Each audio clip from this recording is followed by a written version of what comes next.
Eu gostaria de ter a oportunidade de fazer uso da minha palavra aí da tribuna, mas as nossas condições de distanciamento social e de pandemia nos estabeleceu esse rito especial, esse rito remoto. Vou dividir, presidente, a minha fala em 2 momentos, caso não seja possível eu me dedicar ao segundo momento, que é exatamente sobre a realidade dos agricultores e agricultoras familiares de Campo do Meio. Eu farei em nova inscrição, em nova oportunidade. Mas meu primeiro ponto ao qual eu quero dedicar a minha intervenção é fazer uma pergunta aos meus colegas parlamentares se algum de nós é melhor do que o outro.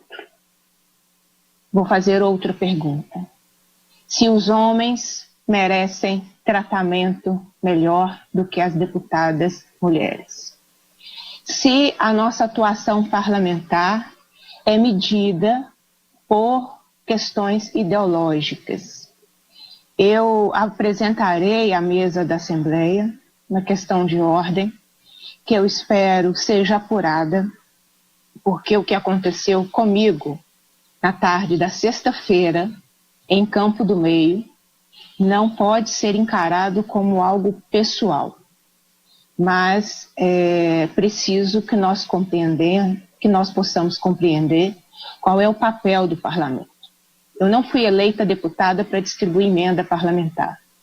Eu não fui eleita deputada para ficar fazendo discursos. Os discursos são importantes. As emendas parlamentares são as nossas prioridades daqueles que nós representamos.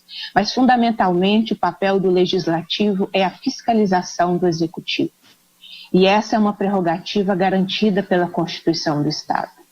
Quando eu vou para áreas de conflito, eu coloco o broche que nós recebemos no início da nossa legislatura, vou com a minha carteira de identificação, que é o único momento que eu a utilizo.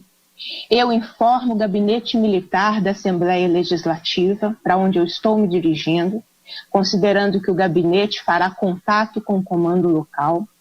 E espero, ao chegar ao local, ser tratada pelos agentes públicos com respeito e que eu não tenha que explicar a eles qual é o papel do parlamento ou do exercício parlamentar de uma deputada estadual. Lamentavelmente, quando eu cheguei em Campo do Meio, na sexta-feira à tarde, nós fomos em vários deputados, mas os primeiros que chegaram fomos eu e o deputado federal, que Vossa Excelência, presidente, citou, o deputado federal Rogério Correia. O deputado Rogério Correia nos identificou e começou a conversar com aqueles que estavam se identificando na primeira barreira.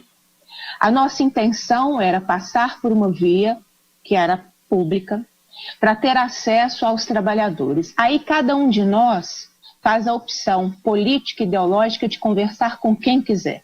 Quem quer conversar com o dono da fazenda, quem quer conversar com os trabalhadores que estão lá. Cada um tem a nossa representatividade. Eu fui conversar com os trabalhadores que lá estavam e fui impedida de passar para ter acesso à casa onde esses trabalhadores estavam concentrados naquele momento do final da tarde. A diferença de tratamento que foi dada a mim e ao deputado Rogério Correia, somos os dois do mesmo partido político, foi algo inadmissível. Ao deputado Rogério Correia foi dada a palavra, não foi pedida identificação e foi dada a continuidade do diálogo em deferência à pessoa dele. Ao me aproximar, de mim foi exigida identificação, porque eu não tenho problema nenhum em me identificar, mas não foi o mesmo tratamento dado ao colega que estava do meu lado.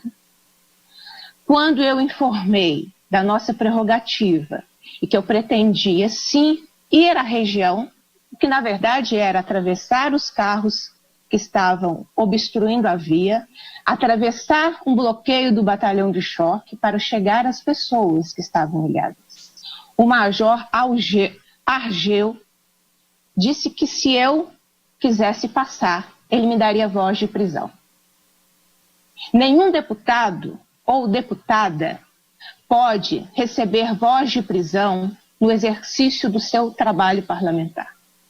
Porque ali eu não tinha cometido nenhum crime em flagrante delito que justificasse uma voz de prisão como o major Argeu me deu. Só eu recebi voz de prisão, de todos os deputados parlamentares que lá estavam. Eu não emiti opinião a respeito do que a Polícia Militar estava fazendo. Eu não questionei o major, eu só disse a ele que eu entraria. E, na verdade, o meu trajeto ele era muito curto. E a barreira era tão ilegal e irregular que ela rapidamente foi tirada depois desse momento de conflito. Então, eu vou solicitar à mesa da Assembleia que resolva essa questão, porque eu já estive em outros lugares. Quando teve o crime da Vale em Brumadinho, eu e outros deputados, mesmo sem termos tomado posse, só diplomados, estivemos em Brumadinho e fomos tratados com respeito. Quando, em Barão de Cocais, teve o toque, teve a sirene para evacuação, num sábado à tarde, eu estive como deputada estadual acompanhando o trabalho. E eu tenho certeza que se eu não fosse mulher, o comportamento do major teria sido diferente, porque ele teve um comportamento diferente com meu colega parlamentar.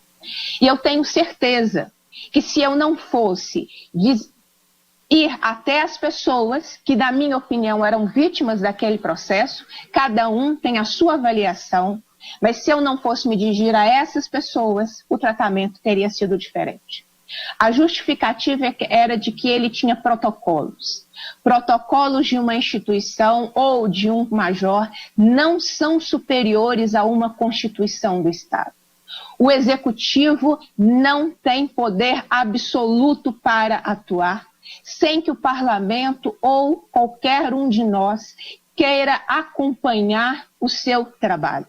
Nenhuma bomba de gás lacrimogêneo estava sendo disparada naquele momento. Nenhum gás de pimenta estava sendo disparado naquele momento. Não havia, a olhos vistos, nada que colocasse a minha vida em risco, de modo que justificasse o comportamento do major naquele momento. Então, eu acho de muita gravidade um major se achar a diferença de comportamento. Quando eu começava a falar, eu começava a ser filmada, presidente. 2 sargentos começaram a filmar a minha fala e começaram a filmar depois da posição do major de me dar voz de prisão, quando eu disse que entraria para ter acesso, era um pequeno trecho, mas eu disse que eu entraria. Depois da ordem de prisão do major, eu comecei a ser filmada, ou seja, a fala do major não foi filmada. Mas a minha reação, sem a minha autorização, foi filmada por 2 sargentos. E quando eu questionei o sargento se aquilo que ele estava fazendo era ao vivo, como havia sido mais cedo feito ao vivo nas redes sociais da Polícia Militar, o sargento se deu ao direito de não me responder. E o major, mais uma vez, autoritário, desrespeitoso, me desautorizou de conversar com outro policial que estava ali, dizendo a mim que eu não poderia me dirigir a nenhum policial que estava naquele local, que eu só deveria me dirigir a ele. Eu não tenho patente para respeitar a hierarquia da Polícia Militar. A minha patente é o voto popular. E esse voto popular, como o do 76 dessa Assembleia Legislativa, precisam ser respeitados. Quando eu ainda não havia tomado posse, deputado Alencar da Silveira, eu achava extraordinário ter tido 96.824 votos. O deputado Alencar da Silveira me lembrou, aqui você é mais uma.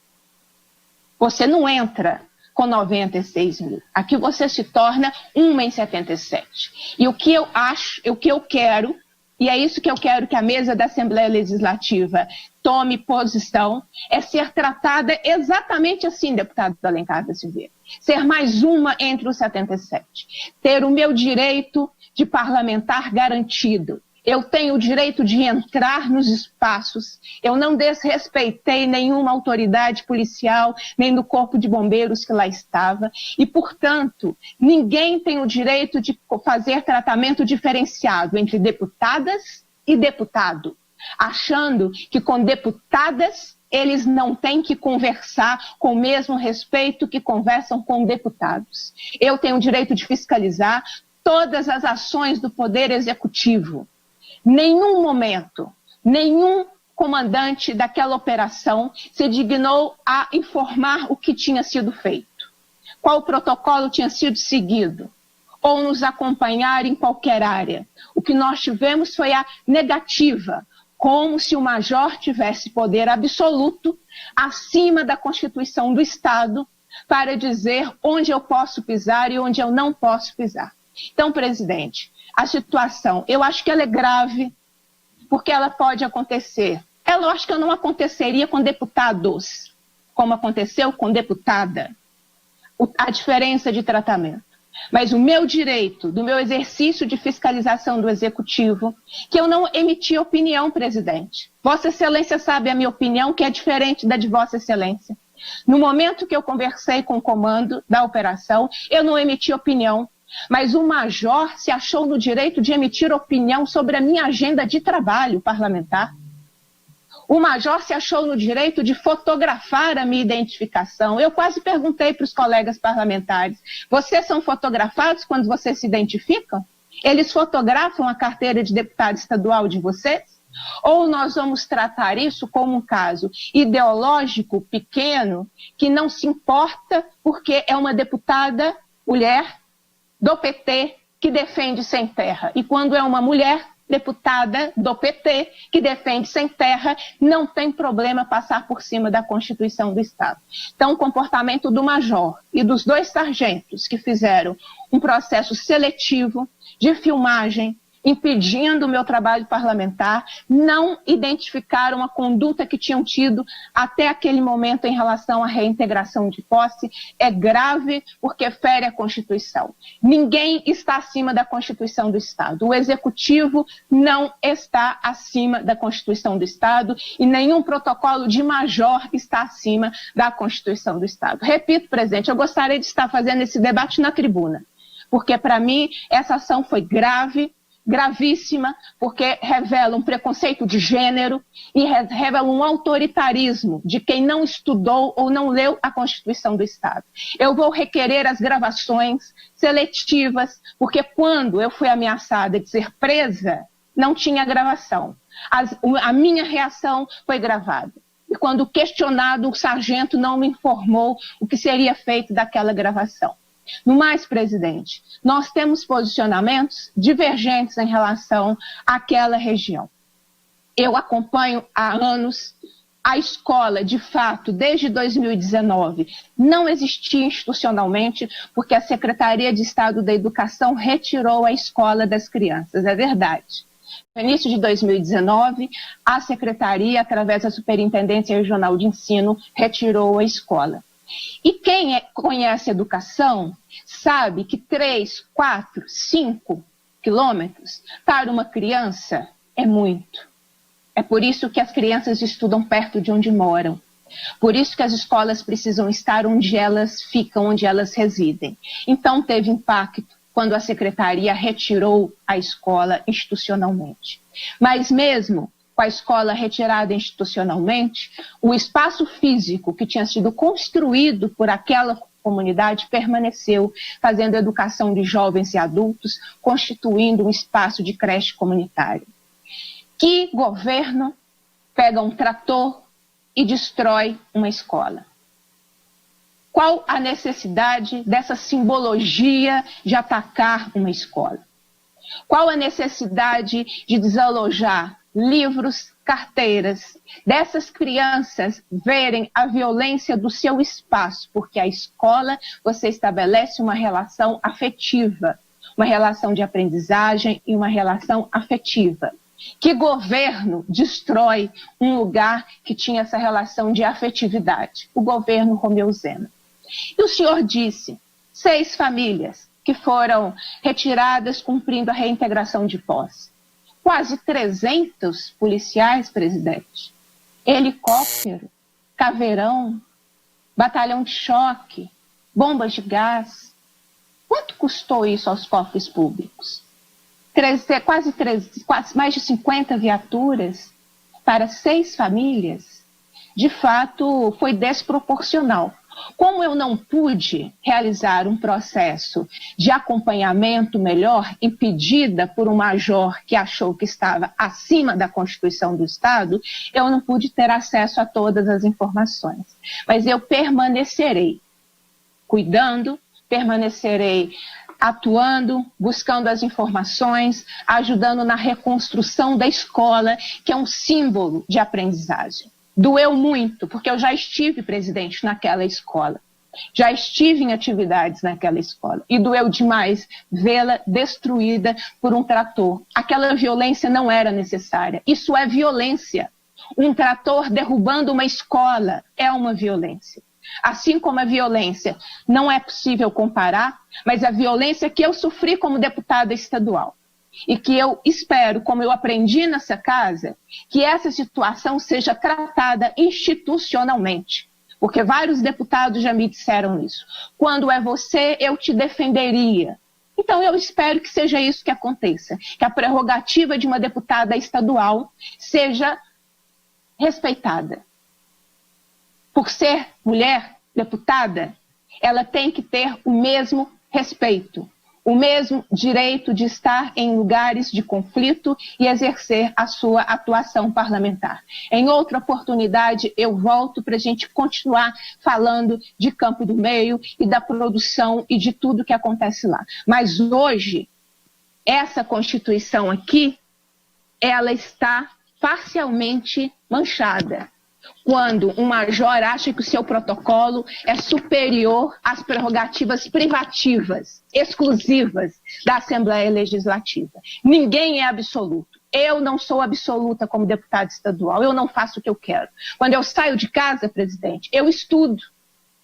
Eu pergunto, qual é o meu limite? Para concluir, por favor, seu tempo já venceu. Vou concluir, eu vou concluir.